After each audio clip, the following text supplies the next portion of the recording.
Hello, welcome back everyone to another episode of the Parent Cafe podcast. My name is Allie. And I'm Sarah. And we are joined today by... Hi everyone, it's Anna Vanderhaeg. I'm an occupational therapist and most people know me as just Miss Anna or Anna V OT. So Anna V OT is back. Yay! Back in action. Today we're watch out, another me talking. Anna saga begins. It is a saga. Yes, so we will be talking about sensory processing, but there are a few topics within sensory processing. Today we'll be talking about what it is. Anna will dive into that because I really don't know what I'm talking about. But just to get an intro going, what is sensory processing? And how do we identify that? What are we talking about? What am I talking about? Okay, so thanks for asking about sensory processing and inviting me back here because we love having you. Yeah, thank you. Because probably one of the most common referrals or phone calls or questions that people come and talk to me about as an OT here is sensory processing questions. And it's not just with really young children, it can be with older children or even with adults too. And so it is an area that occupational therapists tend to specialize in. And so that's why you may not have heard about it, or your doctor may not have said anything to you about it when you've gone and maybe talked to your doctor or pediatrician or something like that. So it is an additional area of training that occupational therapists tend to study if they work in pediatrics and kids. So it is really, the idea of what it is super easy. And then we are going to talk about why it is so interesting and kind of complex and how it affects and interacts with everybody so differently and so uniquely. And that's the part that's challenging. So sensory processing is basically your ability to understand sensations from your body and the environment so that you can use your body effectively in that environment. Okay.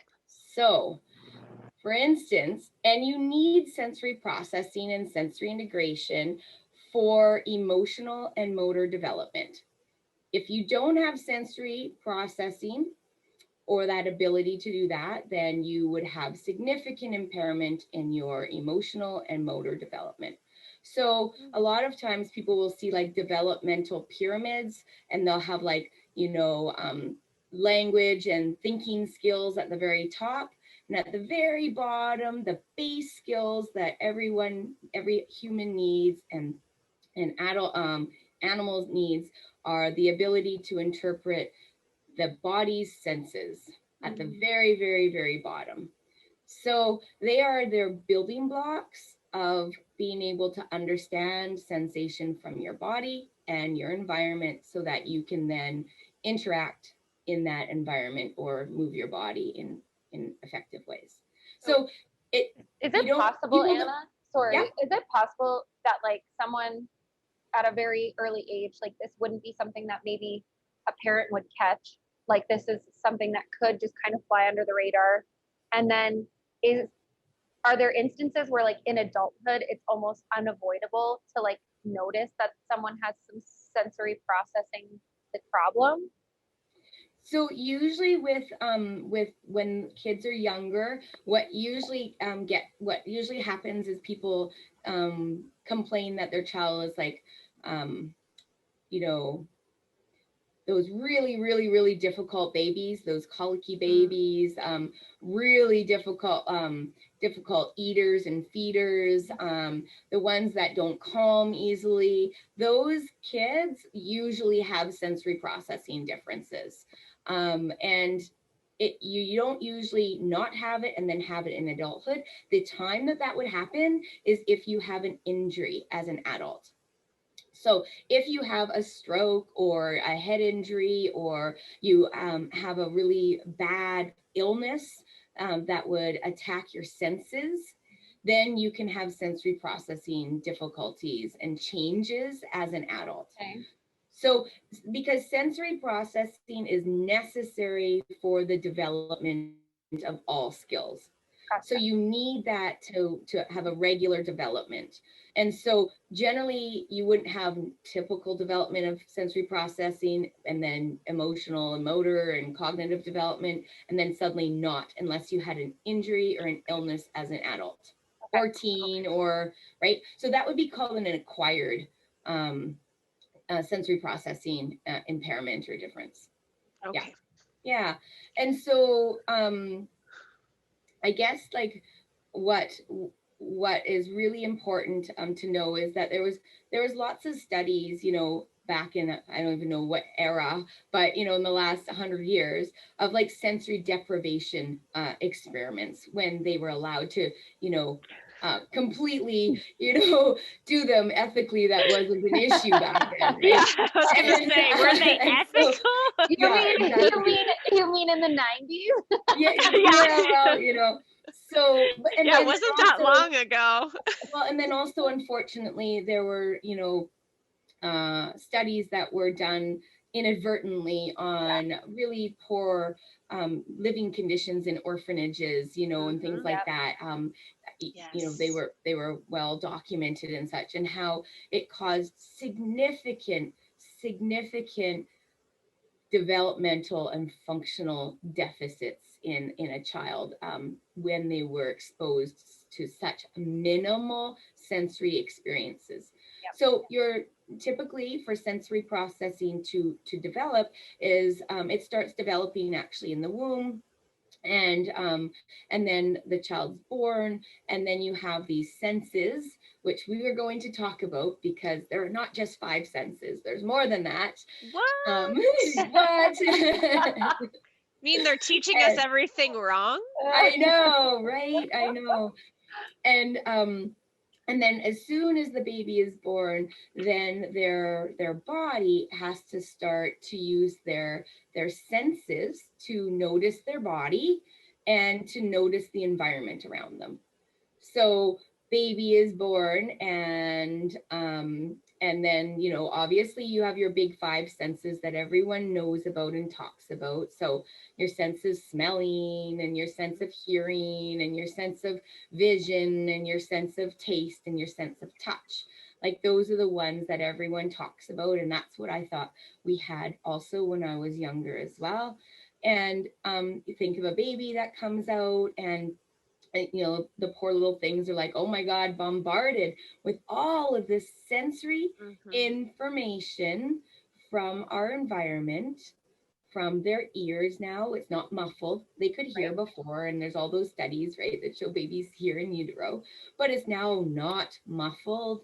It's all lots of different tones and volume levels, and it comes from different directions and stuff like that.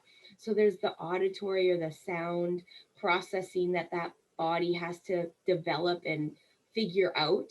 Then there's this vision, which again we know slow the acuity, so how in focus their eyes work and everything. But then there's also the depth perception and being able to see moving targets and recognize things and notice it and remember it visually. So there's so much visual processing that goes on as well.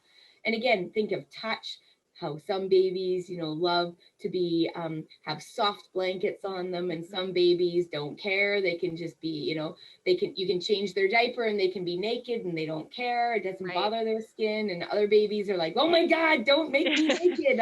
This is awful. This is the worst sensation ever. You know, and that's their sense of touch.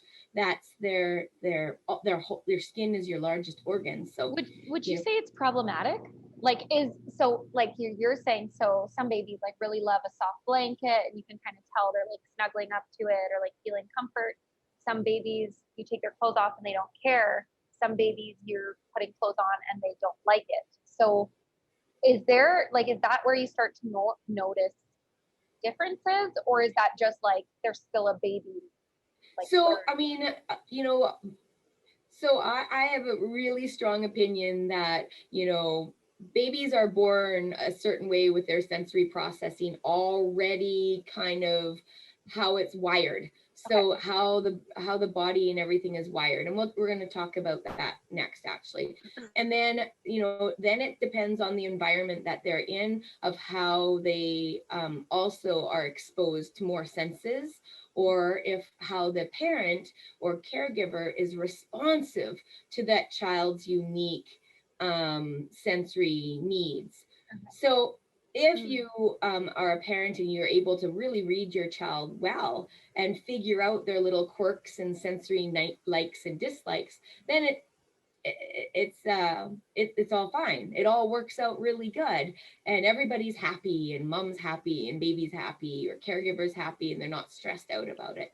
But if there's a mixed match of either the environment is really overstimulating for that baby, or the parent is having a really hard time understanding what is going on with this baby, like it's so confusing, and they're not able to read them or dance together really well, then there can be really significant stress to the caregiver and the baby, and then it causes just a stress cycle that just keeps looping and looping. So in like for environment, if they grow up in a household that's really calm and quiet, and then they go to a friend's house and their environment is loud and busy, is that where like the environment aspect would come into play? Yes, exactly. Or they do fine at home and then they go to a preschool setting that's really very different and not controlled or predictable. And you've got a lot of sensory overwhelm that way. Absolutely. Can you make adjustments to their sensory, like how they process things just through like repetition, or does that really not change it? Like, so say a baby doesn't if it's environmentally learned? Well, if they don't enjoy, like some kids don't like bath time, like babies. Like they hate getting wet, or like that feeling of getting wet is like stressful for them, but they're okay with, say, like a wet cloth just sitting on them. They just don't like water droplets. Like I've seen that before.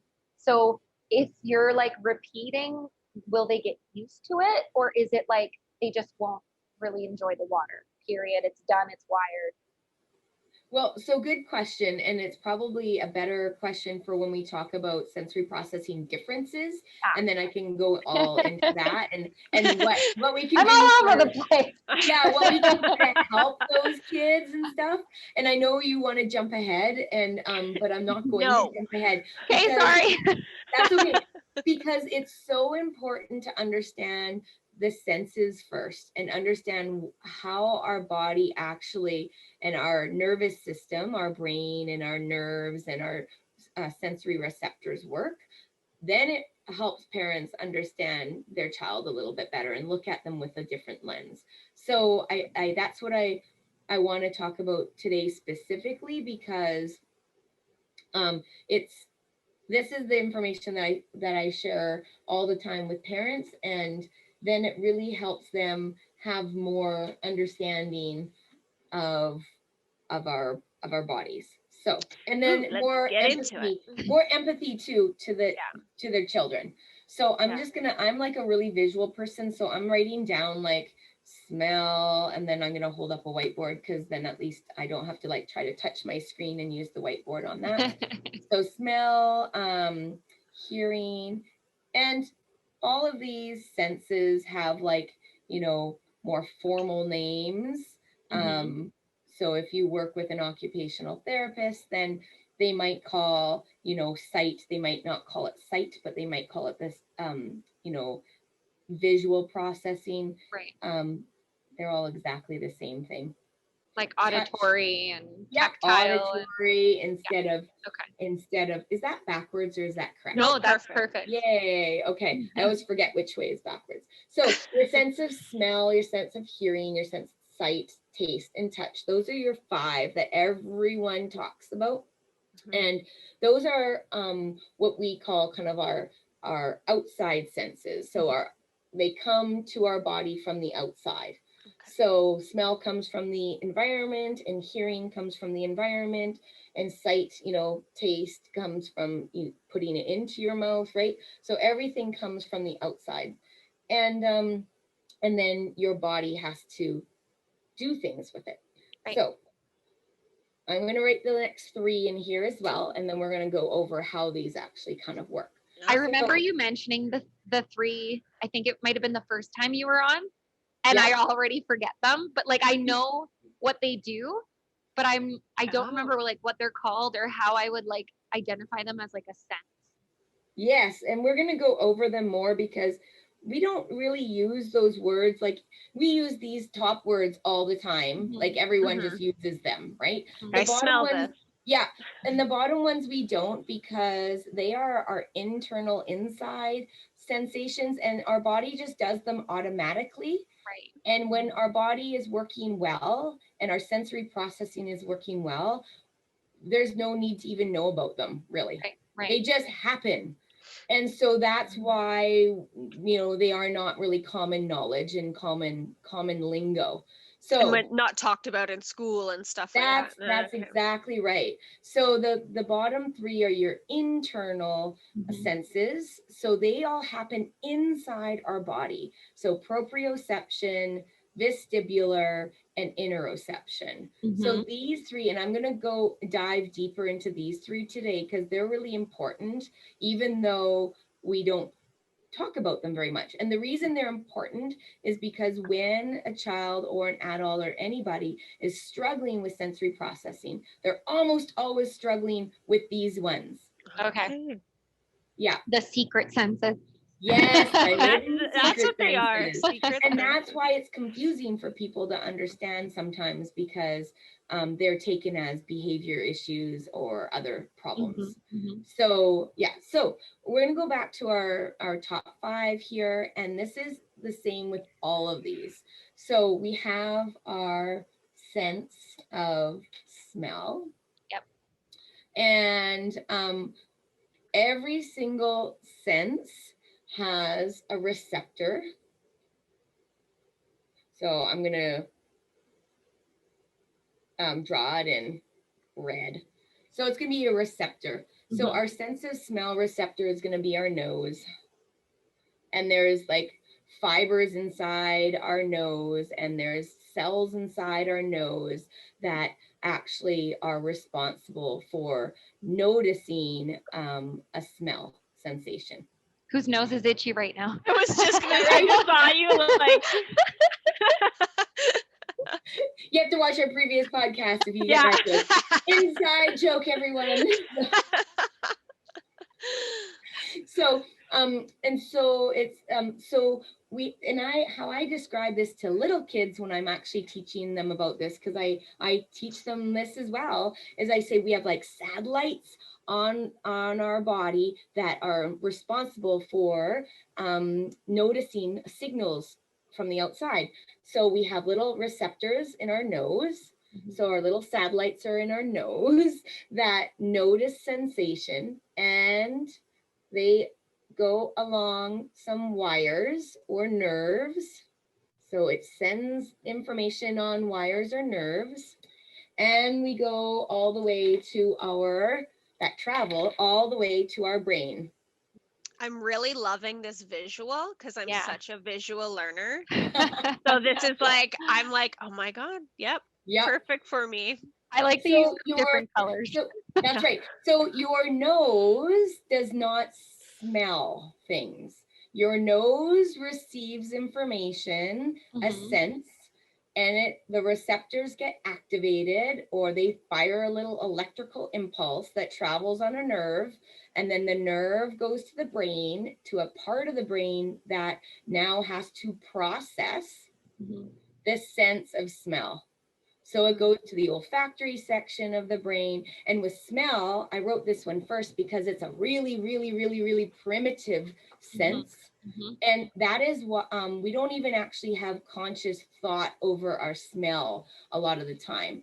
Right. So when you smell something that doesn't smell good, you immediately have a reaction to it. Yeah. Like it doesn't go to your thinking part of your brain. It goes to your survival part of your brain. Yeah. So I have a question then. So you just said like the nose doesn't smell. it just like takes in and then goes in. Information. So, okay, I like never really thought about that, but you know, like everyone has a nose. 99.999% of people will have a nose, but some people don't have a sense of smell. Yes. Mm. So there's not your nose.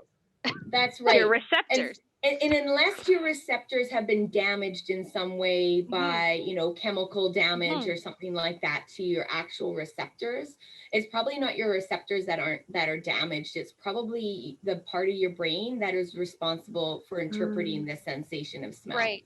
Okay, so it's not even the receptors. It's not usually, right? Not like usually. Okay. You can, what if you work in a place that has toxic fumes and things like that? Then you're going to damage your sense of smell, right? Your actual receptors are going to get injured. And you're also, there's, you know, conditions and diseases and such that actually do degrade your receptors, right? But it's often mainly sense of smell in the processing part of the brain. Yeah. So, and that is why, even though we all have noses, or a majority of us have noses, how we interpret or process if that smell is comfortable or uncomfortable, if it gives us good memories or bad memories, depends on how our brain processes that information. That is sensory processing of the olfactory system, which is your sense of smell. So when I smell this certain perfume, I don't know why, but it makes me so happy, and I'm like, I need more of it. I have no idea. Like, I know it's been my whole life, but like that is like, that triggers that happy. Yes.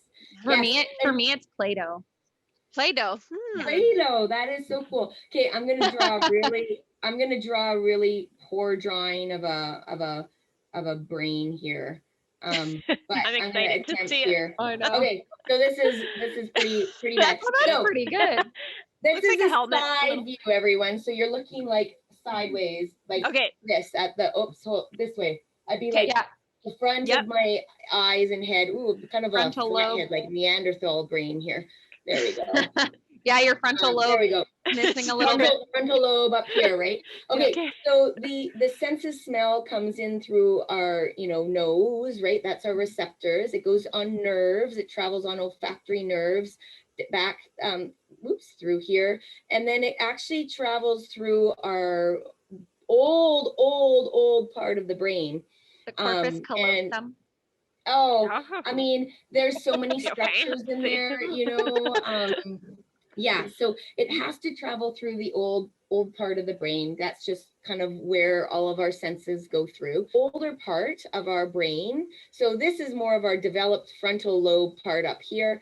And our senses don't brain stem, and they travel through parts of the brain that are associated with emotion. So the limbic system or reticular activating system, all these structures that are very, you know, technical and stuff like that, really doesn't matter. What matters is that you understand that they go through the non-thinking, the survival part of your brain first, and it determines if it is yes or no, like immediately. It doesn't go up here for you to decide if it's good or bad.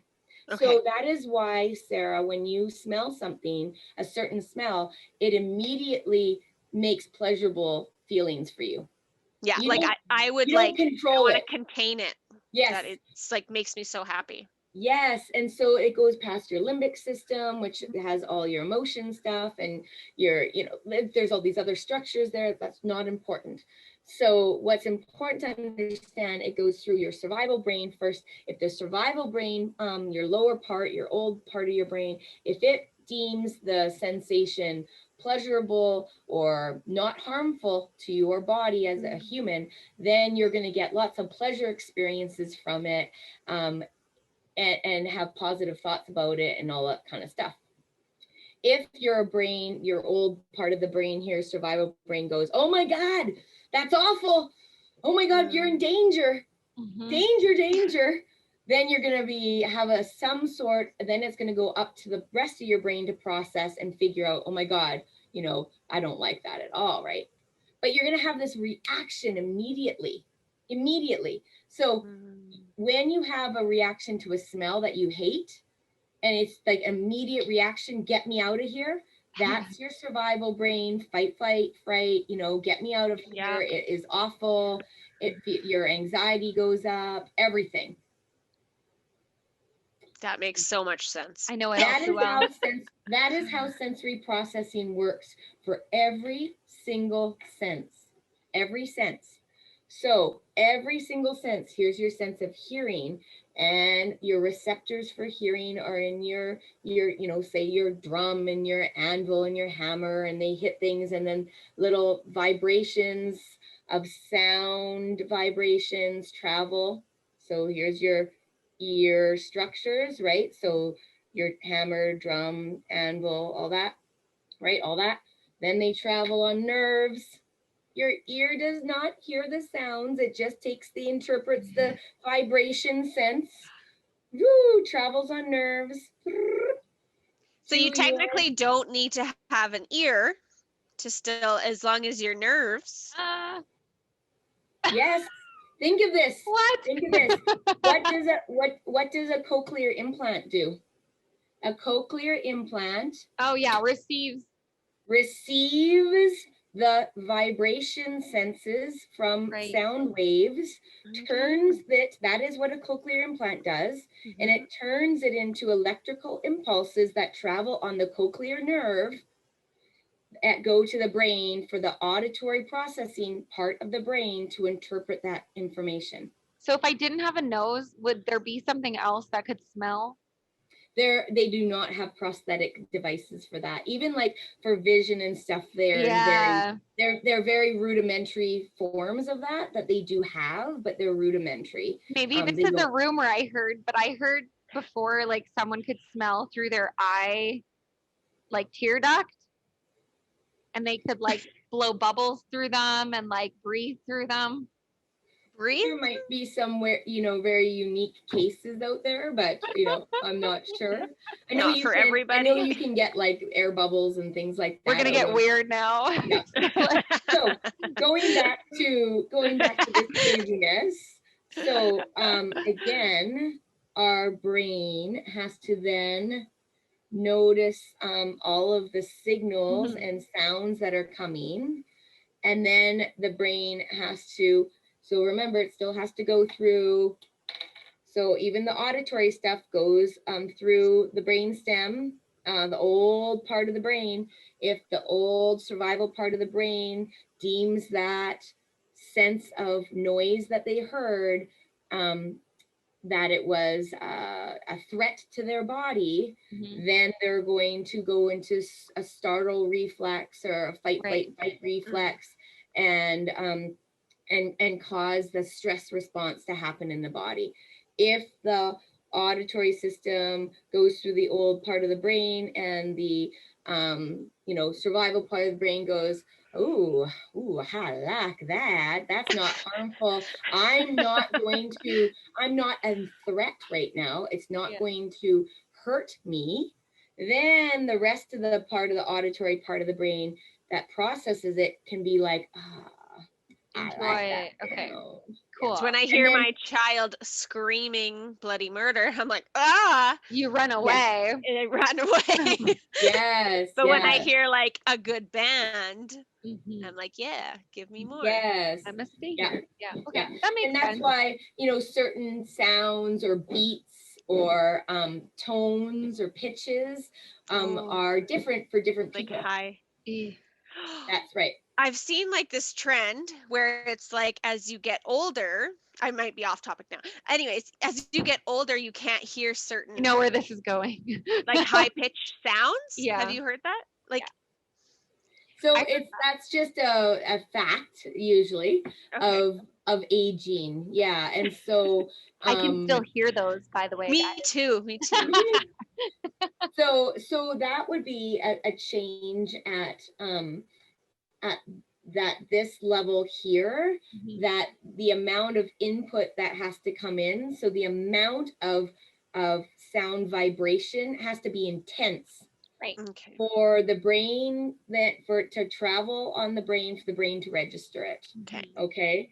So yeah, that's different. That's why hearing aids just amplify sound. Right. Hearing aids don't help with auditory processing differences. They help with sound. To hear it. Sound to get there. All right. Yeah. Right. Yeah, exactly. So, okay. So then this sense of sight, same thing. You have eyeballs. Eyeballs do not see. Eyeballs make things clear, make your image clear. That's when you get glasses, and all the glasses do is help make your acuity, or make you be able to see close and see far away accurately and clearly. The eyeballs also interpret things like black and white and some color. And they also see, they are responsible for tracking things. So your eye muscles are responsible for actually tracking things as well. And there's more, I mean, all of this has a lot more details to it, but this is the most important things. Quick question. Yeah. With sight and like colors, just quick answer. And if you don't want to dive into this, don't, but, or if you just don't want to, I don't know, maybe you don't know the answer actually, but I was curious, maybe you do. Colors. Spit it like, out. So the way I see the color red, isn't it different for everyone? Yes. But let's not go on to that, because that goes down a whole rabbit hole of really what color vision is. We love rabbit holes and confuse everyone. I would love everyone listening to just right now be like, huh? Like, yes. Yeah. So yeah, the red I'm seeing is not the red Sarah sees. That's hilarious. So when and you want to know why, boyfriends or husbands are like, that's pink, that's pink to them. Pink. Even you're like, no, that's rose. This is why. So here's our eyes. Our eyes don't see the color necessarily. Right. They just see data, like, you know, computer data coming in, ones and zeros of information that fires everything on nerves that travel way to the back of the brain, this simple little part of the brain, which is your visual area that processes your sense of all sorts of things of sight. So color and movement and depth perception and all sorts. And then it goes to about 40% of your brain that actually is involved in vision processing. It's huge. So yes, then you have how your brain interprets the color. You know, blues and greens are a really common one that people kind of argue over. No, that's blue. No, that's green, you know. And stuff that's like my that. least favorite argument. Green is my favorite color. So I get so frustrated. Like, no. Yeah. Because how your brain interprets it, that is your sense of sensory processing of the vision, the visual input that you saw, and it is unique to your brain because that's your brain. And so all of these are unique to each of our brains. Hence why when your child is super sensitive to the vacuum cleaner or something like that, and you aren't, and you don't understand because it's logically just a vacuum cleaner and there's no reason to freak out about it. But now we know that the brain, the old part of the brain, the survival part, thought that sound was threatening to that person. They cannot think logically. Right. When your survival brain is being fired, then you're just going to go into fight, fight, flight. You're not going to have any logical thinking up here about it. Totally makes sense. I just think of my dog when I would chase him with the vacuum when he's younger, and now he just barks because that's his flight mode. Yes, he's fighting it. I'm like, oh, it's so cute. Yeah, and now I have to put him outside to vacuum. I used to vacuum my dogs. I would pet them with the vacuum. I should have done that. Because then they're like, oh, it's nice. Yeah, and that might have worked and that might not have worked depending on the neurology of your dog. True. So again, taste is another one, right? Taste is another one. Same thing. You've got a tongue and taste buds and all that, but they don't actually really like they sense the sense of certain senses. There's your wonderful tongue. Oopsies, there we go. And your mouth. And but they don't really interpret the information. Again, that information goes on nerves to your brain, and then your brain has to then interpret this that sense of taste. And taste and smell, are they like very closely related? Yeah, yes. And so some of them, why they are closely related is so some of them they all have their own pathways, their own nerves that they travel on, but then the nerves go and kind of end up attaching together, or they share a few nerves that are very close. Okay. So like the sense of smell and taste are going to be shared, the sense of sight. And when we talk about proprioception and vestibular, especially vestibular, are shared, have shared pathways or shared nerves. And so that's why they go hand in hand together. Yeah. So when I want to like eat or drink something that tastes kind of nasty, I plug my nose and that seems to work. Absolutely. Yeah. Because you also, there's a smell that comes up from the food too, right? So you need to close that off as well, because they're two different different senses going on, right? Right. So you can't just smell without or taste without closing your nose, because the scent of the item is going to also get triggered. Fish oil and tequila. Yeah, right. Fish oil. So moving so on good to the sense food. of touch, because this is one that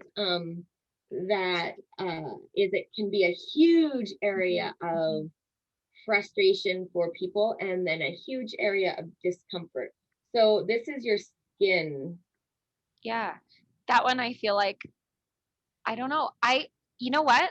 Sense of touch to me is tricky, because like obviously I feel like textures, but I never notice like touch. Like I don't care about like someone touching me or something itchy or like that kind of stuff doesn't like bother me. I guess my sensory processing's fine for touch. No, and like that, this is why this is really confusing for people. Yeah. Touch, because we think of touch as being like one thing that I can feel something is one thing, and it's not. The sense of touch has many types of senses. So you actually have like hot and cold. You have pain. You have vibration. You have moving touch. Yeah, totally dismissed all of those. light touch. You have a little bit of like a deeper touch, like a bit of a push touch, right? So a deep touch. 1, 2, 3, 4, 5, hot, cold, 6. I'm missing something here. Anyway, so there's about 7 or so ones that I talk about the most. Okay. And they all have, guess what? Their own receptors. Ooh. Yes. And I could get really, really, really nerdy, and I could tell you all the names of all the different receptors for each of these things, and then the type of nerve that they travel up to get to the brain. Yeah. But that's really not important. What's important to understand is each one of these is a different receptor. Then they travel on, some shared and some different, nerve fibers or nerves from all of your body. So the ends of your fingertips, the ends of your toes, the back of your neck, right? All those travel on nerve fibers on special little wires up to you through your survival brain. Your survival brain has to determine if they are threatened or not. If the survival brain goes, yeah, I'm in danger, then you fire fight, flight, and fight response. If your survival brain doesn't notice it, it's not triggered, it's not like your body is not considered in danger, then it goes up to your tactile processing parts of your brain, your somatosensory areas of your brain that process touch, and pain, and pain's actually processed deeper in the brain and more the older parts of your brain. And so again, those have to get processed that way. How does tickling come into play there? Because like it's like almost like enjoyable, like it's funny, like it's like a good sensation, but then you're like, I hate it, like stop it, like it like triggers a lot of emotions almost. Yes, it does. Me. Yeah, and so tickling is a moving touch, and it's a light touch, and moving and light touches are very alerting senses. So just like if you were to bite on a lemon, a bitter sour taste is an alerting sense. It tends to trigger your survival brain to wake up that you may be in danger. So light touch and moving touch does the same kinds of things. It triggers that survival brain to notice and pay attention because you might be in danger. That Loud makes noises, sense. right? Yeah. All that. Vision, if things move in your periphery, that triggers your survival brain to pay attention and look. Because way back when we were being hunted by animals, we wanted to notice those things, otherwise we wouldn't survive. Yeah. That's the whole point of the survival brain, is to be able to notice that. That's why this is hit first. It comes to this part of the brain first, and then it goes to your thinking part. And so it doesn't really matter, after we're like, oh my goodness, that was just so and so who just moved over there, or who just jumped out at me. Why do I get jump scares every time they do that to me? Oh, I knew they were behind the door, and I still jumped. Yes. Like, right? So there we are as adults. We know I'm the worst. After the fact, right? We know, like, you're like, I see you right in front of me. Yeah, but I still jumped. It's because when this part of the brain is triggered, your old survival part of the brain is triggered, the fight and flight response is triggered, you have no frontal thinking brain. Yeah. It's off. It's off. And then afterwards, because we're an adult, we can go, oh my God. Why did we do that? Daily occurrence at my house. Yeah. So can some people not get past that survival spot? Okay. That's where the and processing. that's where a lot of the when sensory processing goes awry, with, or if there's been a lot of trauma in a person's life, then the sensory processing goes awry, period. And because sensory processing is your basic skill down here, if there's been trauma to your body, which has impacted your senses, then you're going to be stuck in a fight, flight, and in your survival brain. And that is pretty much what the whole loop of the trauma, is. It just keeps firing, and you keep in anxiety, and you keep in having stress, and you keep firing the cortisol that's in it, and other hormones I'm not even thinking right now, in your brain that are just like on trying to make your body survive. Adrenaline, thank you. There's other adrenaline and cortisol are the big ones.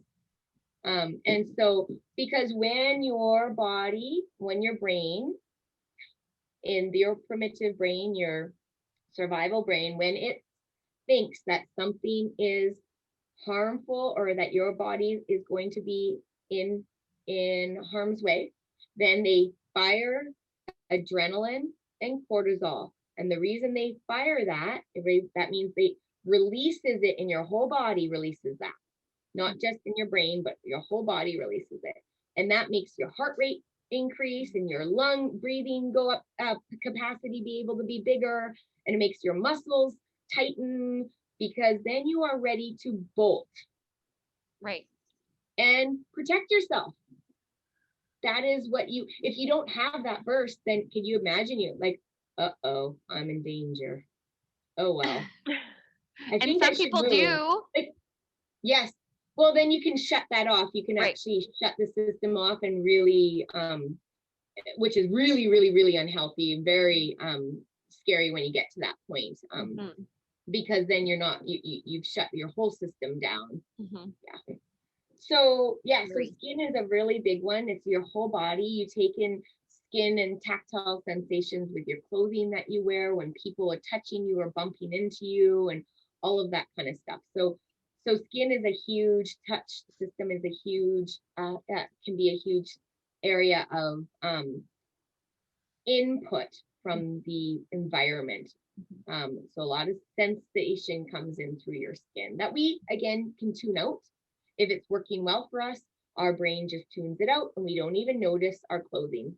We don't even notice slight discomfort of coldness or, hot or whatever. But if your brain is really sensitive to those things, then you're going to really notice those things. Right. Okay, we are going to talk about the last three, the I'm hidden excited ones. for these. The secret ones. Yeah, the secret ones. Tell us So the just secret. like the top ones, they all have receptors, but instead of the receptors being really out here where we can see them, and we and the information comes like right from the outside of our body and hits our receptors, these receptors are inside our body. Right. So proprioception, vestibular, and intraoception. I'm going to talk about proprioception. The receptors are in our muscles and our tendons. Here's our muscle. This is a muscle, everybody. That's a muscle.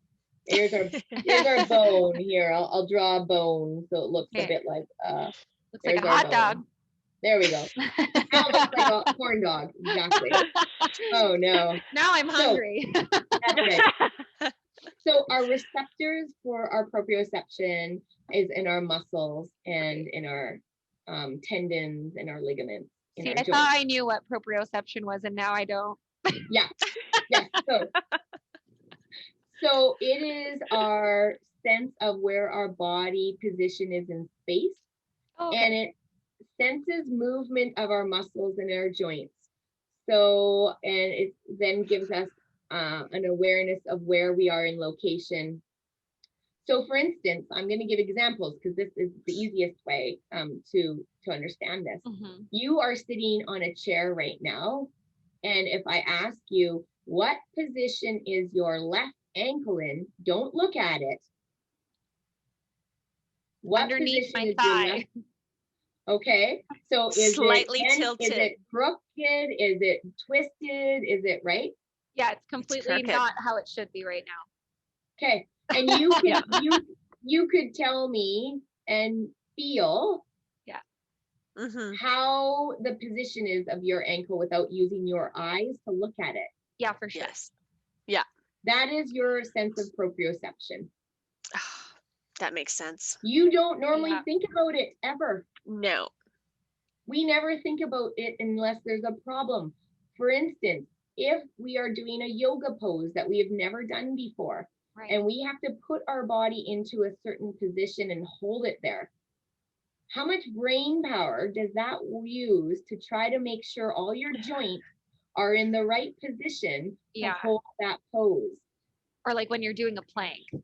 It's plank uses a lot of core strength too, right? Yeah. And so I'm not really talking about strength. I'm talking about the position of your joints have to be in. When you're doing a yoga thing, and maybe if you have access to a mirror and you're like, oh my God, like my bum is way up in the air and I'm not supposed to, or my hips are way shifted sideways and I'm supposed to be straight, that is a position of where your body senses in space. And that is from your muscles and tendons and joints that actually give you that feedback. Your skin helps, obviously, the sense of touch helps, but that's not the only thing that tells us that.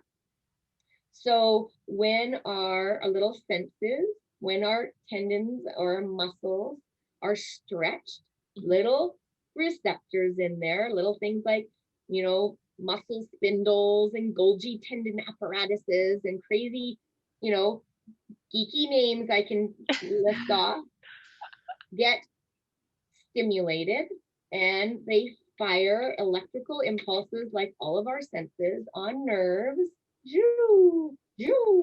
up the body, up your nerves, through here, and again through your old part of your brain, your survival part of your brain, up until, and then it sends it up to the somatosensory motor cortex of your body, of your brain, to then process that information and decide what to do with it. Okay, so is that kind of like, say you're laying in bed at night and you're like in a position, and then in your mind you're like, I'm not comfortable right now? Yes. And then you want to like adjust? Is that kind of the same? Okay. Yes. Awesome analogy. Okay. So if a position doesn't feel comfortable, then you reposition. Again, tactile part has a sense of touch, has something to do with it, right? But it's not all just your skin receptors and sense of touch. It's your deeper position. It makes sense, like that muscle of where your joints are. Exactly. So you got to throw your leg up or whatever. Yeah, it's your muscle. Right. It's not like your skin or often or whatever. I feel it like in my hip. Usually it's like, oh, my hip feels uncomfortable, or like my joint is like not in the right spot. That's right. So that sense of discomfort in your hip is a proprioceptive sensation. That makes so much sense. Yeah, exactly. So now I have an excuse when I'm like whipping around in bed, like trying to flip over to the other side. You're like, I'm just a little sensitive with my proprioception right now. It needs to be just right. Just adjusting. It's not you, it's my proprioception. That's right. Exactly. So that is really important to know, because if you have, if the sense of pressure and position in your joints is firing up to your brain, and your your brain is interpreting that information really well, great, awesome, that's fabulous. But if it's not noticing and recognizing that discomfort sense, then you could have significant pain or bodily illnesses that are happening in your joints or whatever, that you might not even be aware of if you're not noticing those things in your brain. Yeah. So proprioception is important for a lot of our senses of well-being senses. If we don't notice this, then we can have a lot of joint discomfort and internal discomfort and not notice those things in our muscles and joints. We can work to exhaustion and not notice that we were working our muscles to exhaustion until we collapse, things like that. Okay. Okay, sense of vestibular sense. So this is one that more people know about, because when you have an inner ear infection or something has happened to your inner ear, where you have vertigo. Yeah. Vertigo, that is your vestibular system going haywire. I hate my vestibular system. Yes. So we've got, this is our inner ear. So I'm just going to write down inner ear, which is your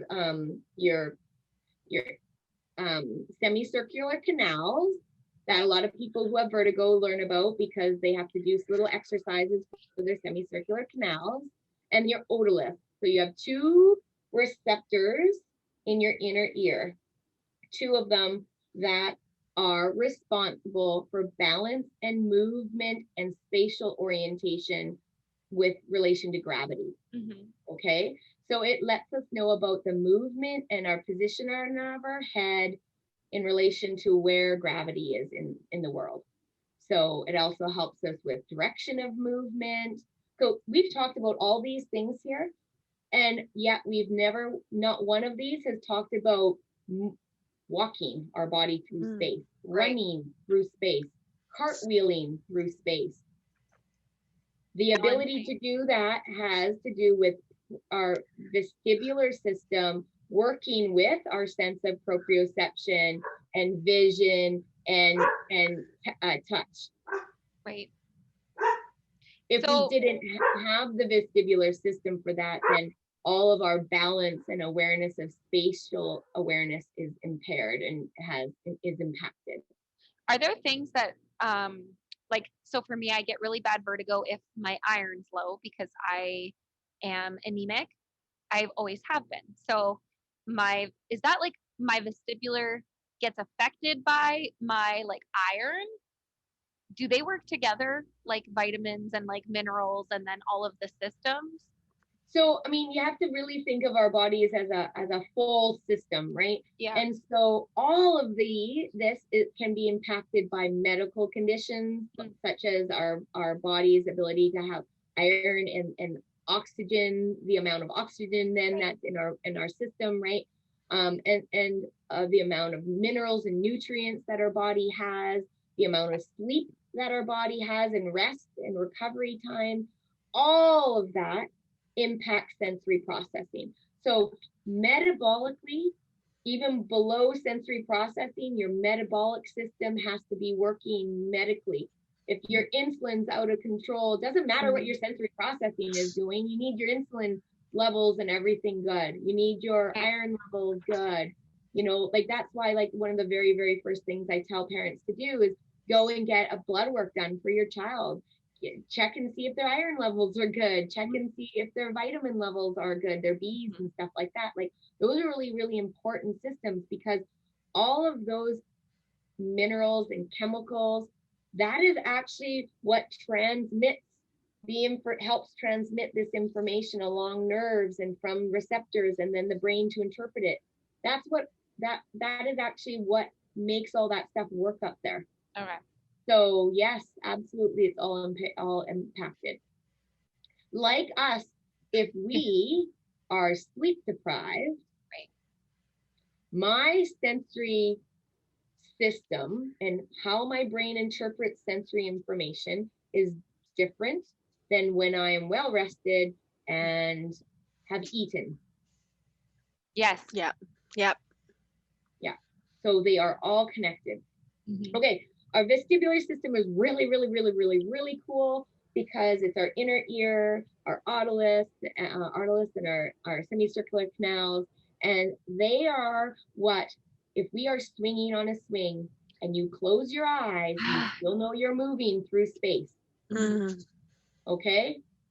Nothing else gives us that information except our vestibular system in that point of view and that point in time. Don't pump your legs, don't do anything, just swing on the swing and close your eyes. We have no other, I mean, the breeze is hitting our skin, so it's giving us input of light touch, you know, so that we know that we are also kind of, you know, you get that input as well. But it is our semicircular canals and our vestibular system that gives us this input. And tells us. So again, it doesn't tell us it.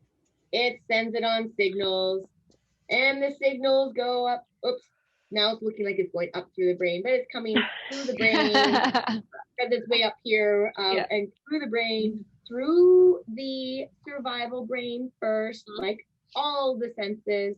If your survival brain interprets a threat to your body, you go into fight, flight, and fight.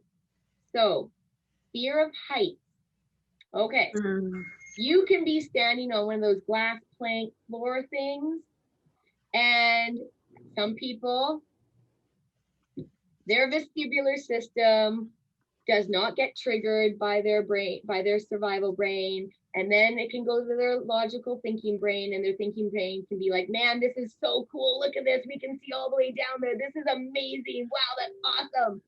Or it can be like my vestibular system, and it can go up through my brain, my old survival brain, and my survival brain is like, oh my God, you're gonna die, you're gonna die, you're gonna die. Get to safety, fight, fight. And I will be a turtle in a huddle on the floor crying.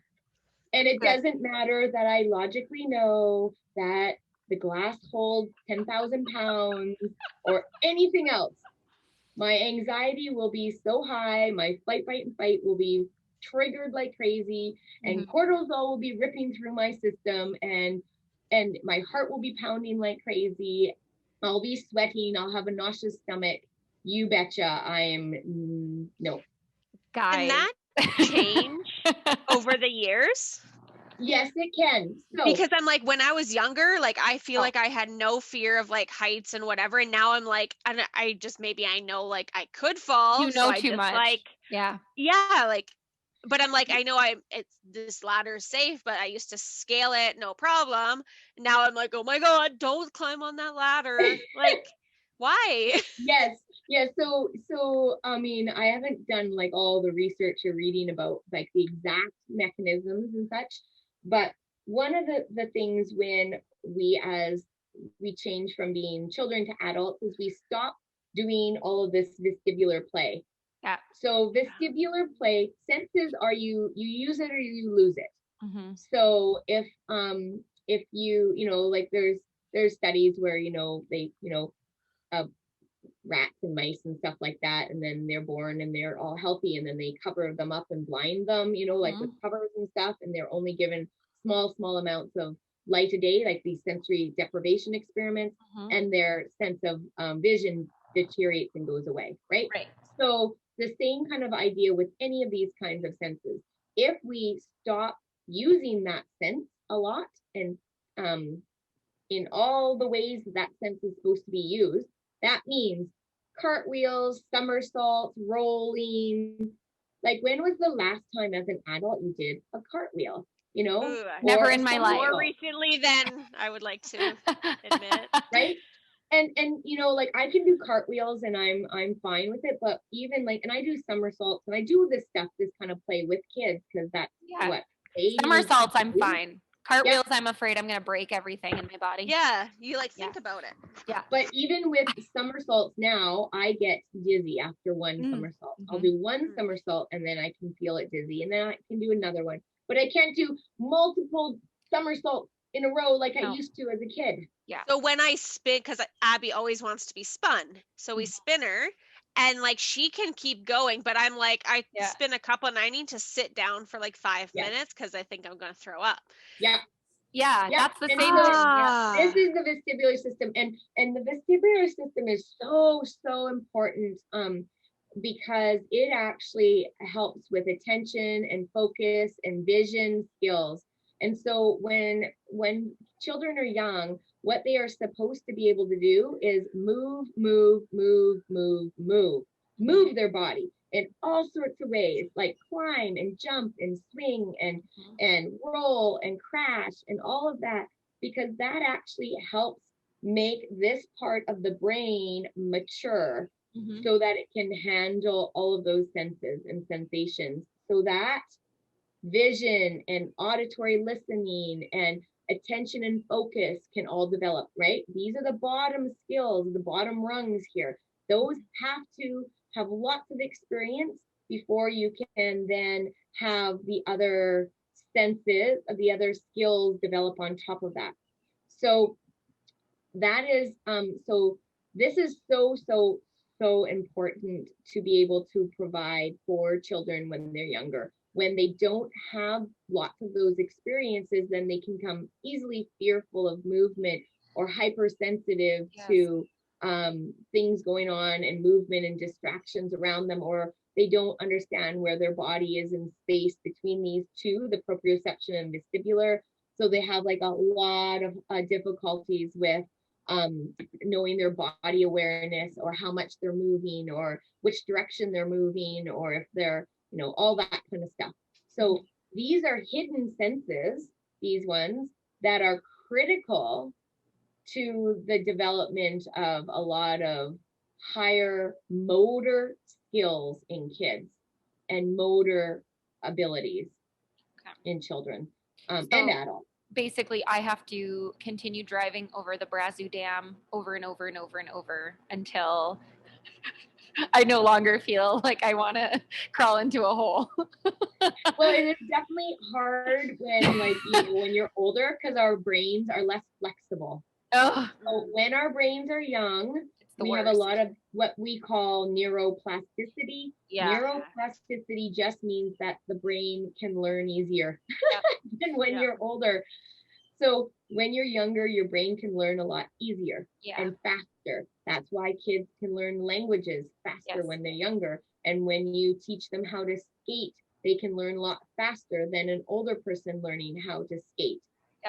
That requires a sense of sight, a sense of touch, a sense of proprioception, a sense of vestibular system to learn how to skate, right? when your brain is younger and is more plastic, which is weird, moldable. Yes, yeah. Then the wires and the nerve pathways can be built and rebuilt and made faster and made more efficient and easier than when you're older. That's just how the nervous system is. Our nervous system gets older and it gets a little bit less able to modify itself. Yeah, it doesn't want to. I find like the brain gets to this point where you're like, nope, this is safe. Like, we don't need to do this. We're safe good now. Yeah, that's right. Yeah. And then you see kids like climbing all the way up a tree, and you're like, oh yeah. Yeah. But like those things are weird because like I would climb a tree, but to climb a ladder at the same height, I'm like, no. Yeah. Oh yeah. So, no, and you know, we were on a family trip a couple years ago, and we were traveling to a really, really Pikes Peak, which is really, really like 14,000 footer, and it's a one that you can actually drive up. Yeah. Well, there is no railing on the one side. It is like straight on down the mountain cliff over there. That's crazy. And it doesn't matter how logical of a sense that I knew that my husband was not going to be driving off the cliff, but I couldn't have my eyes open, and my anxiety got so bad that they ended up having to drop me off at a parking lot because I couldn't handle it. And there's my brain. I couldn't get out of the fight flight. I couldn't get past my survival brain being firing and triggering. I couldn't use strategies in that point. It wasn't worth it for my mental health.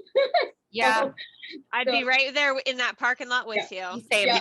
So I went for a hike after to like, again, use my proprioception sense and all of my other senses to bring myself down again and get regulated and such. So we use our sensory systems all day long to regulate our body for emotional regulation. Right. We use these all day long as adults.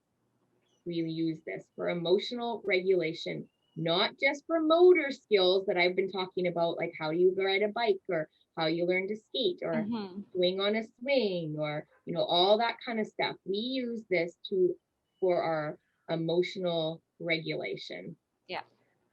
And I've seen like tips like where if you're on an airplane and you're having like anxiety, and so then you use those like find 5 things you can smell, 4 things you can touch, like, and it goes like uses all of those, and I've tried it.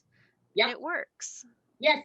So they use grounding techniques. Yes. Right. Those are grounding techniques that you're using your senses to override your survival brain.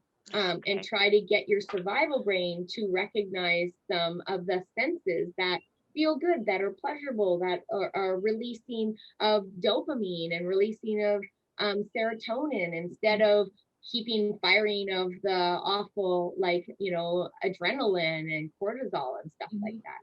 Because when your body fires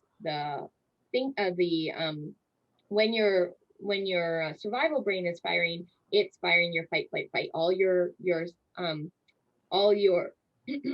your hormones that are going to help you, your stress hormones, because they're going to actually help you like react immediately and get to safety.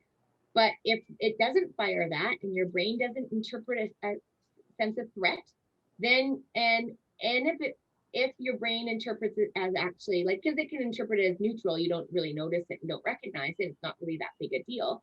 But if it notices it as something pleasurable, then you're going to release, you know, dopamine and serotonin and oxytocin and those neurochemicals in your body, your whole body, that are calming and feel good and addictive. So, yeah. And so important why some of those strategies for anxiety reduction work when you use not just thinking strategies. Like thinking strategies doesn't do me nothing in the moment when I'm high stress. But if I use like, look at things that, you know, that are pleasurable or whatever, find 5 things that you can see in the room that are green and find 3 things to touch and feel and describe what you feel. And right, those are move, go for a walk. The breathing ones are also trying to make proprioception, so the pressure from inside your chest. A lot of the breathing stuff is trying to kind of trigger some of those senses as well with our body, as well as other things as well. So anyway, yeah, that is why when we are teaching, especially in occupational therapy, I use the senses to help regulate for co-regulation strategies for kids and families. So the last sense, yes, there's an 8th one. Now, I'm saying there's 8 senses. It is not.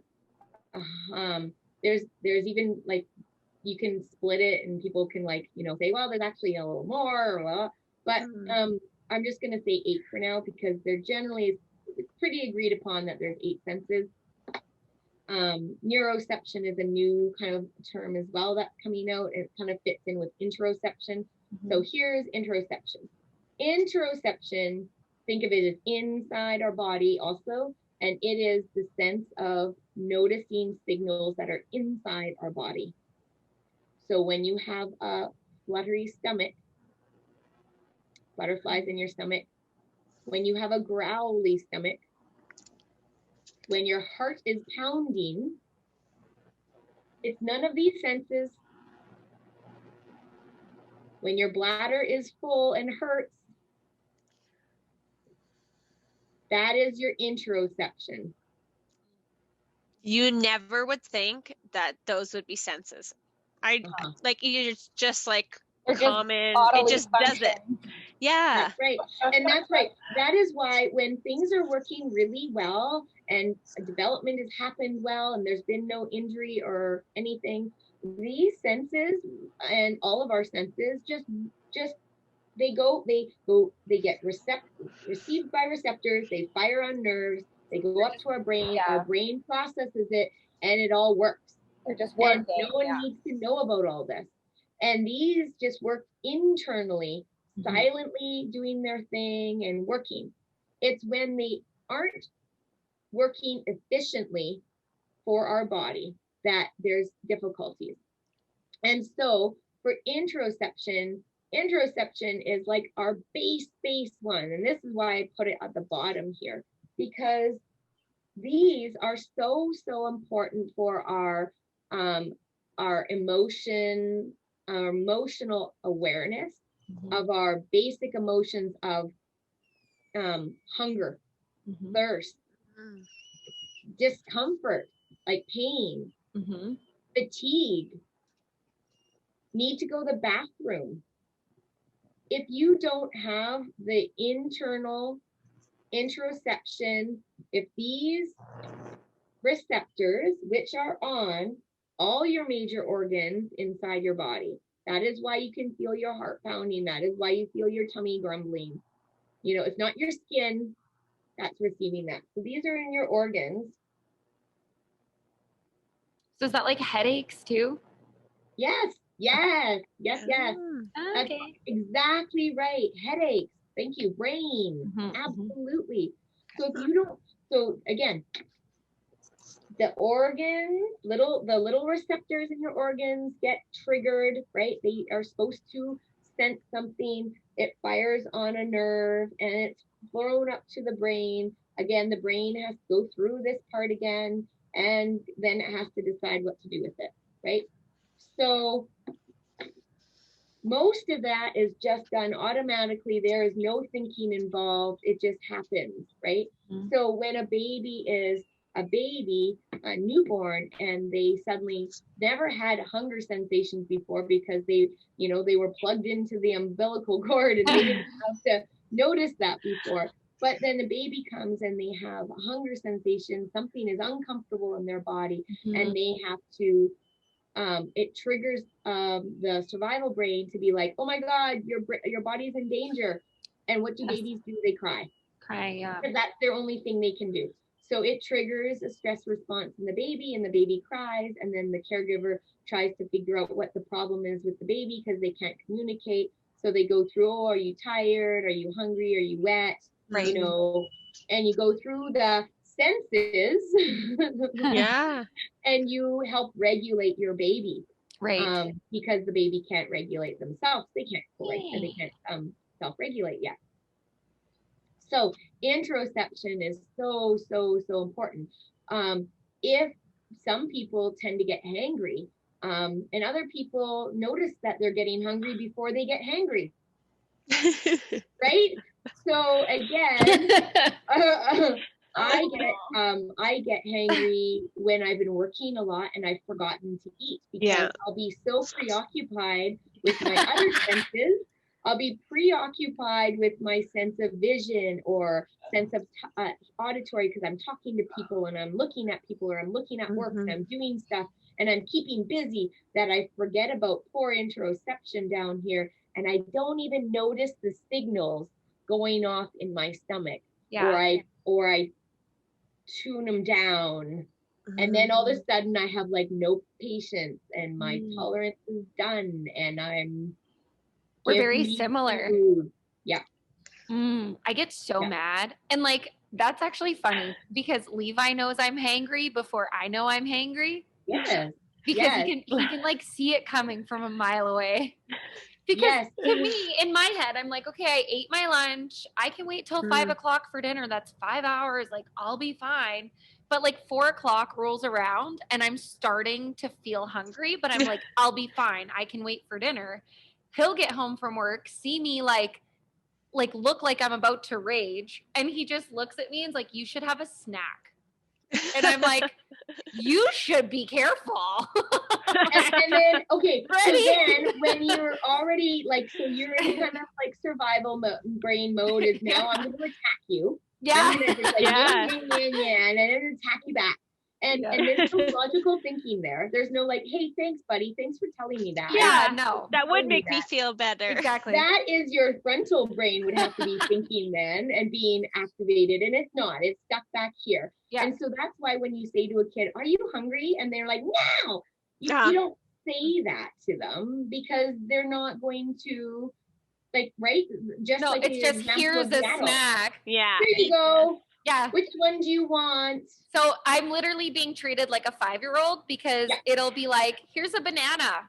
And I'm like, okay, I don't want this. And I like start eating it, and then I'm fine. And it's like, okay, I'm nice again. I guess I was hungry. Yeah. And so interoception is so important, because again, if you, this is, I'm going to use you, Allie, if you don't mind. I don't mind. If your interoception cues from your stomach are going up here and they're not registering, so they're not strong enough for you to notice them, or you've chosen in your brain to tune them out, because that is another thing that we do as adults and humans. We tend to try to tune things out. And so you're tuning it out. And so that unfortunately is causing grief, and you're not noticing and recognizing this. And then you're not dealing with your homeostatic emotion. Your homeostatic emotions are the ones that keep our bodies healthy and stable. So things like hunger and thirst and a need to go to the bathroom and pain and discomfort and fatigue. So if you're noticing those things and you're not dealing with those, and so you're, never mind the more complicated emotions that are up here of anger, frustration, irritation, glee, happiness, excitement, right? Nervousness, anxiety. Those are way bigger emotions up here, or way more complicated emotions, because you actually have to recognize all the interoception signals. So if you're nervous, you need to be able to recognize butterflies in your stomach and sweaty palms and maybe a racing heart. Those are internal interoception signals that you need to be able to notice.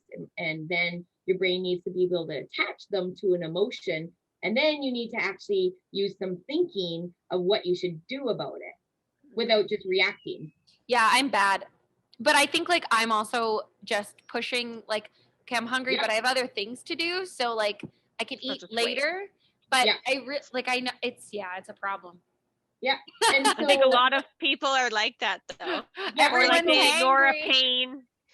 pain because it's like, oh, I'll just go away. I got other stuff to Yeah. do or whatever. And then you're it's irritated. absolutely- Yeah. And it's absolutely fine that we have to do that at some times. We have to do that. And it's no big deal. But if it's impacting relationships, if it's impacting play and function, if it's impacting your ability to manage the environment you're in, then that's an issue. Yeah. I almost feel like my hangers become like a joke. Yeah. Like a badge of honor. No. Yeah, honestly, it's like we'll be like on our way to town to like run an errand, and Levi will just look at me and be like, "Did you eat something? Just by the way."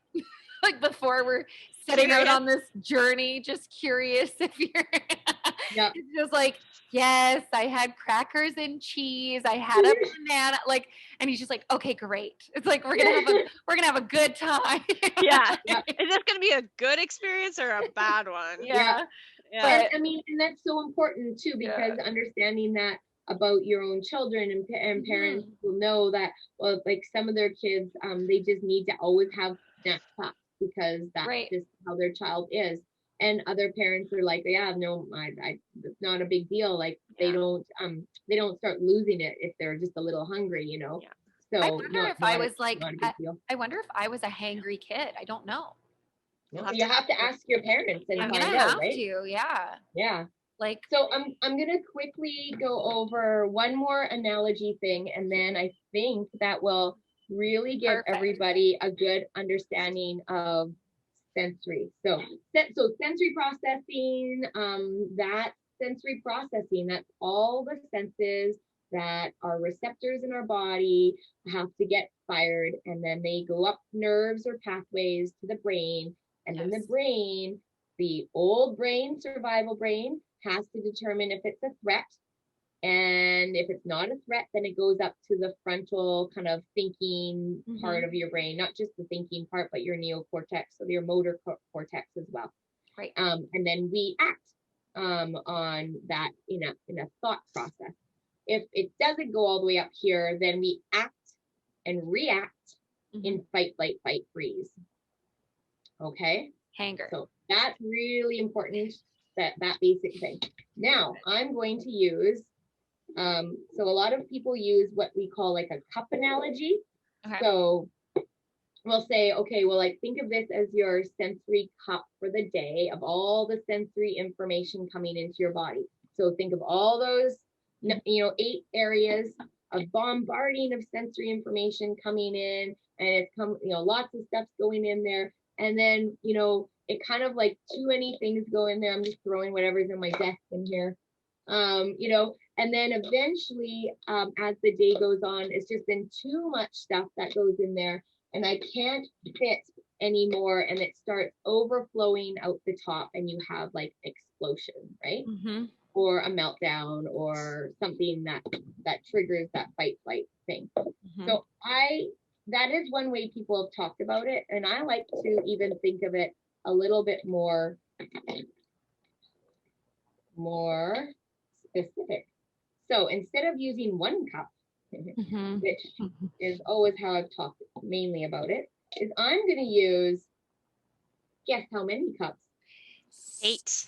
I almost said cups. 7. I can't count. 1, 2, 3, 4, 5, 6, 7. I'm going to use 7 right now. Where's my 8th cup? Oh no, I'm missing an 8th cup. Okay, in theory, there's 8 cups there. There should be 8 there. I just don't know how to count the sentences. There you go. That one's already partially full. There we go. We've got 8 cups now. Okay.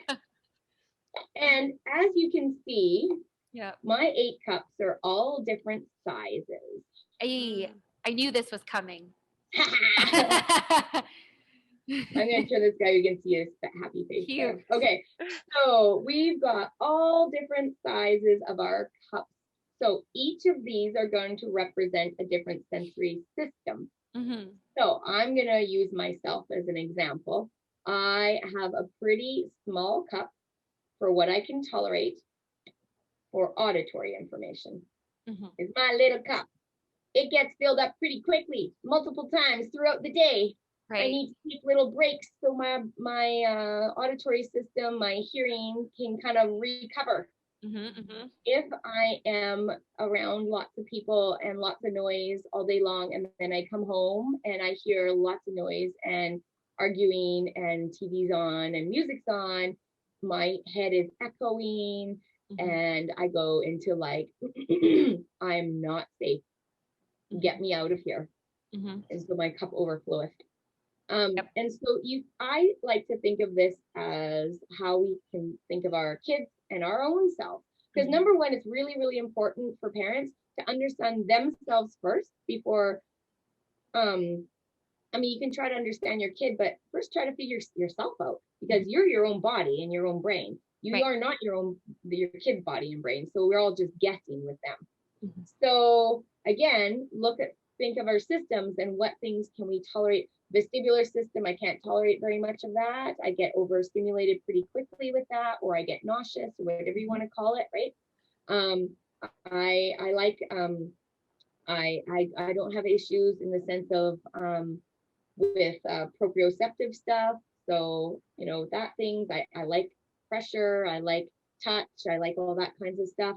I'm a bit sensitive with some of my touch things. I wear certain fabrics and clothing because of the way it feels on my body. It feels really comfortable. I'm very tickly, things like that.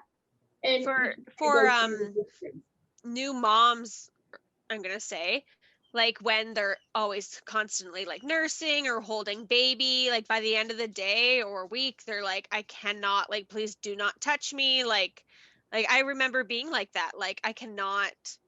Yeah, and so that's everyone's different there. Yeah, that's going to be your unique kind of cup analogy, right? Like, so if your tactile system is more down like here, and by the end of the day, you're just done, like you don't touch me, hubby, I've been clung upon all day. But then there's families that moms you talk about that does not bother them. It might be the noise that bothers them, or it might be the busyness of the movement all over, or the visual mess everywhere, right? And so that might be more triggering to them in the vision department. So like that's what is so amazingly interesting and neat, is that our sensory processing is unique to us and to every single person. And then, like you said, Allie, it depends also on our health and our medical system underneath that. Like, did we sleep enough? Did we eat enough? Did we have rest? Is our hormones in balance or not? Is our is our iron right? All of that stuff's going to influence the size of your cup on a given day or hour. So basically, for a parent to understand like their own cup situation, that once they have a child, they can start applying that to their child to notice like, okay, my child gets very agitated very quickly after a lot of noise. So then they can say like, maybe they have some problems with like auditory, like receiving auditory like feedback. And okay, so I really like that cup analogy though. As soon as I saw your different sized cups, I'm like, I know what's coming. I understand. Like that tall black cup is my touch. Right? And so you guys all know people out there who are touchy-feely people. And I mean, I worked with a coworker once who's like, I just like to touch everyone. I know, and she'd be like on people all the time. And like, I was really thankful that she was very forward about saying that to me, because then I knew that that's what she needed. That's what her body needed. And so think of some of our kids who this might be their vestibular cup, and this might be their proprioception cup. They might have like 3 really big ones when they're little, because they need to touch everything. They need to crash into things. They need to, they need to jump and climb and move. And your cup as the adult for vestibular movement, little maybe. I don't need to crash anymore. No, right? And so then it becomes like this, parent and child, or caregiver and child, like disagreement, in the sense of like, stop jumping and climbing. And this poor brain needs jumping and climbing. It needs to be filled part way. It can't be at the bottom. It needs to get filled. It doesn't need to be overfloweth, because then that causes, you know, the responses to happen. But it needs to get enough for that brain. And again, how that is now, like how my sensory thing now is generally fairly similar-ish to when I was little, but dampened a lot more. You know, it's not so sensitive and it's not so particular about things, you know, that I might have been at when I was younger. So it's not that we want all our cups to be the same. No, that would make us all very boring, exactly the same cookie cutter people, because our sensory processing creates an underlying like personality in us. It helps shape who we are and how we act and interact with our environment, what our emotions are like. Do you wear your emotions on your sleeve or not on your sleeve? Those are the, you know, those are the kids that, you know, their cup overflows really quickly, lots. And then that's probably how they're always going to be. We don't want to change them into little zombies or the same as everyone else. Like, we don't want to do that. We need to help them learn how to regulate and make themselves feel comfortable. If they're not feeling comfortable and if they're firing all of the cortisol and adrenaline all the time, it's not practical in certain situations for learning. But it's okay if you're playing outside with your friends, you can be firing away. That's all great. They need to be teaching this to kids, like, and like even to adults, because like to understand that system is like you said, like part of your personality, and like then you can learn to use those to actually make those adjustments for your life. Like, okay, maybe my auditory is like overloaded, like now I need a tool to take it back. Or like, but like the vestibular and stuff like that, like obviously get overlooked. Yeah, I was doing a lot of this teaching for the last couple of years in the Edson area in a lot of classrooms, in the older classrooms, young classrooms, like lots of that, where we did Intraoception work, which is basically, you go through all your senses and you figure out how it makes your body react and feel inside. And it's really, really fabulous work and such, but I'm not employed in any of the school divisions anymore. So so the ones that I am working in still, then absolutely I do this work with them, and I do a lot of this work with a lot of my private families that I work with as well, because it is critical. This is like our base information, our base skills, and that is where emotional regulation and motor development develop from. So if we don't have that, then we can't have all of the other stuff like learning and communication and all that. I would definitely, I definitely think that people who have like just normal baseline like processing, they wouldn't notice their senses.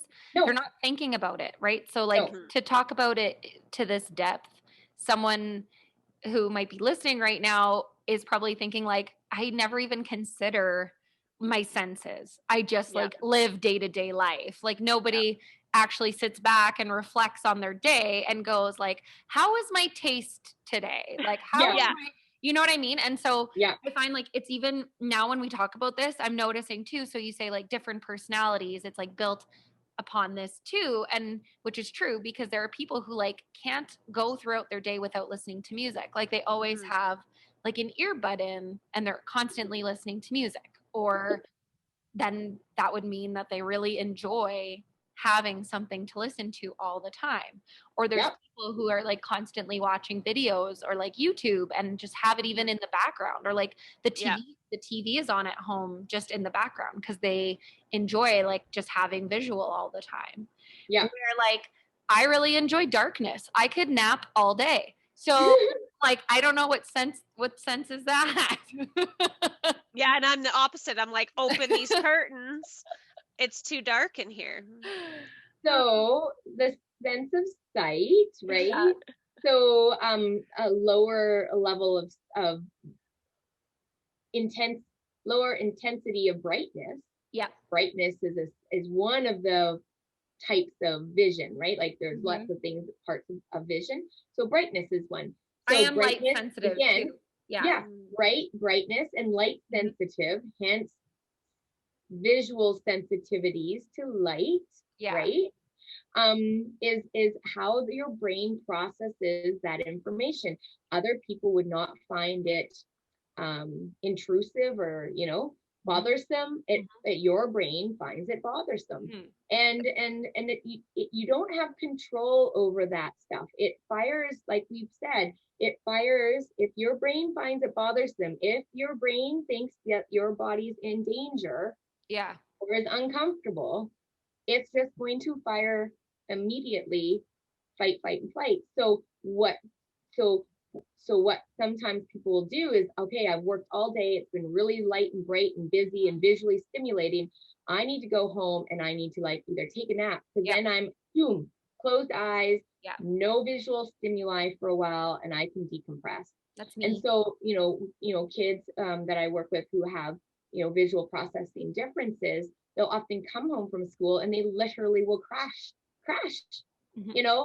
and lights off, clothes off, right? So lights off, clothes off, they'll go in a quiet space, right? They want this diminished. They don't want all this stuff going to their brain, because they need a break from it. They need their multiple cups are overflowing. They need to let them come down again. And reset. That's definitely something I remember as a kid, like coming home from school and just taking a nap. And some kids, that is their saving grace, and some kids just need to come downstairs and maybe play with some Lego or some really quiet thing, or read a book or something, but just need their own space and their own thing for a while, and then they kind of join the family, and then they're back at it again. Waking up hangry. And just because you as the adult wants to be like, oh, how was your day? And tell me about this. And they're like, I'm full right now. Nothing. Fine. Good. Bye. See you. And then they might chat with you later, and you're like, why didn't you tell me when I asked you earlier? No. They were full. They were full at that time. Right? Let them decompress. Let them do what they need to do for their body to feel better. Right. Because then we're respecting that they are actually noticing that. They maybe can't tell you that, but they're just innately doing it. They just know they're tired, maybe. And then it's or maybe they need a snack right away. I think without understanding or knowing these things, a lot of people, if your child is coming home and just needing a nap or needing darkness or alone time, a lot of people would jump to really different conclusions, I think. Because just thinking about it, my initial thing would just be oh my God, they must have had such a bad day, or someone's bullying them, or they're sick, or, it goes straight to that, when it's really just maybe, no, I just my cup of those senses is full and I need to just decompress. But we don't give kids because to us decompression is an adult thing. And so when we see kids with just reacting to that, you're kind of you're a child. What do you possibly need to decompress? What are you stressed about right now? A lot. They have a lot. This and this has nothing, we haven't even talked about the social demands, the cognitive learning demands with memory, right? The needing to be hold themselves so they don't, the whole frontal part. So needing to not blurt out and follow rules and have that impulse control, all that kind of stuff. Those demands are all on top of all of this. Right. So when we meet again, what is next? Okay, so we are going to talk about when things don't go so nice and smoothly, right? When it doesn't just all happen and it works really well, and we've got a good match between the child and the caregiver and the environment, and it all works and everything's functioning fine. We are going to talk about when things don't work well. So when there's, could be some sensory processing differences that are causing actual impairments or problems with them being able to manage their body in their environment. Amazing. Awesome. Yeah. I'm excited. I honestly feel so smart right now. I know. I feel like I just went to school. I know. I haven't been honestly, to school in a long time, but I'm like, I just got a whole education lesson right now. And seriously, Anna, like every time you're on, it takes me back to like neuroscience class. Like it takes me back to university where I'm like, ooh, neuroscience.